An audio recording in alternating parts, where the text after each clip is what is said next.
While the Canadian women's champions, Colleen Jones from the Mayflower Curling Club in Halifax, she was 2-2 and played just once against Scotland. The Scottish skip, Julia Ewart, the 1997 World Junior Champion. And after a blanked first end, Scotland with the hammer. And this is Jones' final stone. The Scots line two. Kim Kelly, Marianne Way backing off, looking for the little inside roll, gets it. The Scots missed their last shot. Canada got one. To the sixth, and Canada now leading 3-1, but in a bit of trouble. You saw the two Scottish stones, red stones in the 4-foot. Final draw for Colleen Jones. Just a bit of a clean from Kim Kelly. It's all on its own. She needs to grab a piece of the button. Will it stop in time? Marianne Way says, and it does. 4-1, Canada leading. And that was it. It was handshakes as Canada won it 5-4. In our last three games, we felt that we finally returned to the form that we had at the Scott, that we were making big shots and we weren't giving the other team much at all. And so I sort of like how we're playing now. We seem to be more on track, but we have a long way to go. So the standings after 5 draws in women's play, Sweden and the U.S. tied at 4-1, Canada in a bunch at 3-2, and next up for Colleen Jones Tuesday, a couple of games against Sweden and Germany's Andrea Schopp, who lost in an extra end to Russia, making their first appearance in women's play. In their first of 2 games, Randy Ferbey, Dave Nedouin, leading Canada into a game against the U.S., and Jason Larway of Seattle leading 6-3 and have a chance to put it out of reach with a hit for a possible 4. Scott Pfeiffer on the left, Marcel Rock on the right. 2 better brushers. You'd be hard to find them here in Lausanne. There it is, the 4. As Canada opens their 2-game day, make the final 10-3 over the U.S.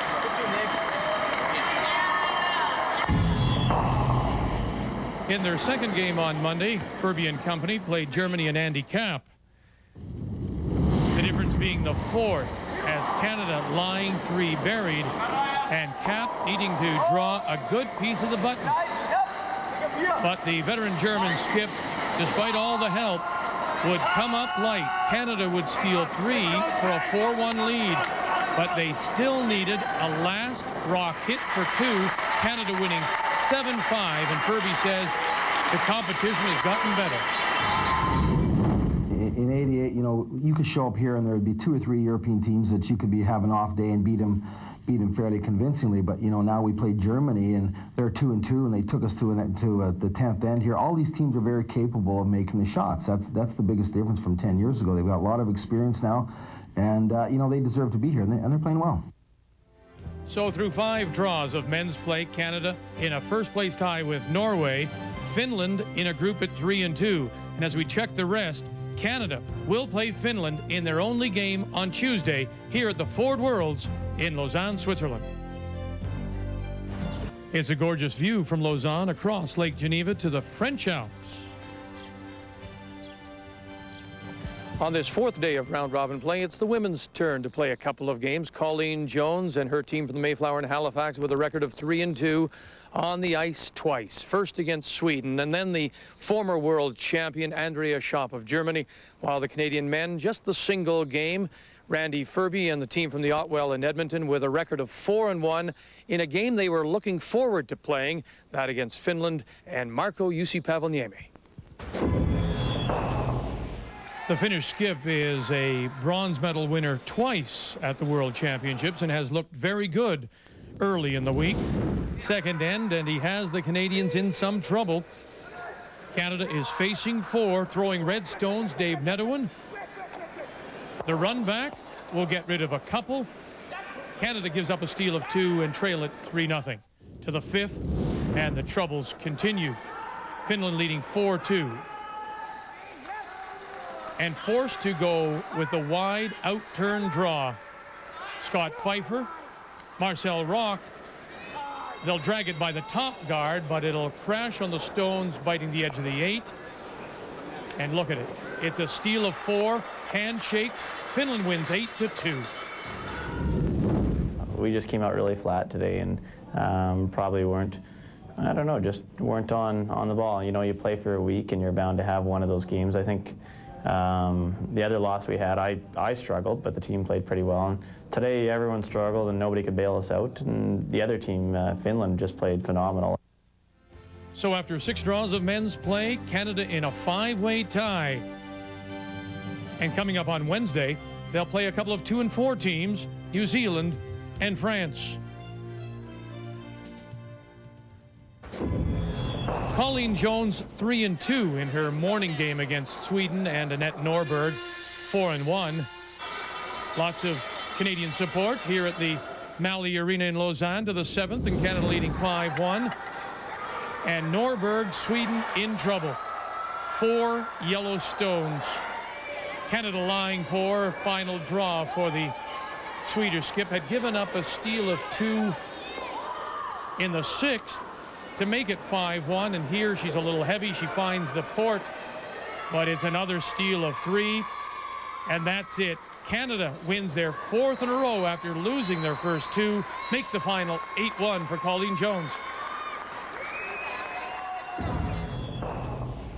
In their evening game, it was the 1988 world champion, Germany's Andrea Schopp, facing Colleen Jones, and the Canadians fell behind 3-1 as they played the 6th, and facing one, T-line, edge of the button, and this shot really did wake up the Canadians. Jones with the draw and needs a good piece of the lid. Good brushing by Kelly and Way, and it'll stop right there for a single 3-2. Canada then stole in 7, 8, and 9 and led 5-3 as they played in the 10th. And Jones with this final stone maybe got it started a little bit. Another big brush by Kelly and Way to run the Germans out as they score 4 more. Canada wins it 9-3, and that is now 5 wins in a row. The goal certainly is still to make the playoffs, but I don't even think I jinx myself to say we certainly would love to play in the final and win the gold medal game. Why not? And with the win, the Canadians are now in a 3-way tie for first place with Denmark and Sweden. And coming up in their lone game on Wednesday, they will play Norway's Dorte Nordby. Overnight rain in the city means fresh snow for skiing in the mountains surrounding Lausanne, Switzerland. Well, so far it's been a very successful week for both Canadian teams here at these Ford World Curling Championships. They've accomplished what they wanted to do, and that's both make the playoffs. And so now entering this final day of round-robin play, looking for position. The Canadian men in their final round-robin game going against a former world champion in Sweden's Peter Lindholm, while the Canadian women, Colleen Jones, against so far winless Switzerland. It has been a difficult week for the Swiss skip, Nadia Heuer. Let's pick up play in the 6th. Canada leading 4-3. And Colleen Jones hitting to lie 1. Watch the hog line. She gets called for the violation.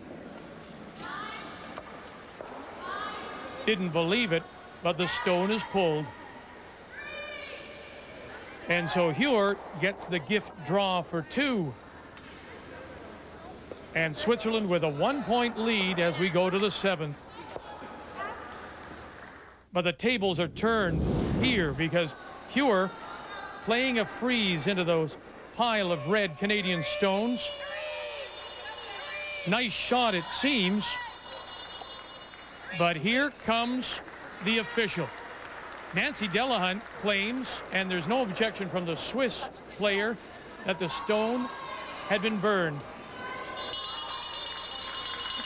And sure enough, the stone comes off. And that presents a golden opportunity for the Canadians. Jones now with a draw for 4. Canada takes an 8-5 lead, go on to win it 11-5 the final. but everyone was talking about that burn stone as Canada hands the Swiss their 9th straight loss. As the rock was rolling over towards the other one, one of the sweepers touched the rock, and there was just some confusion as to whether, you know, she had touched the stationary stone or the running stone, and because it was the running stone, it comes off.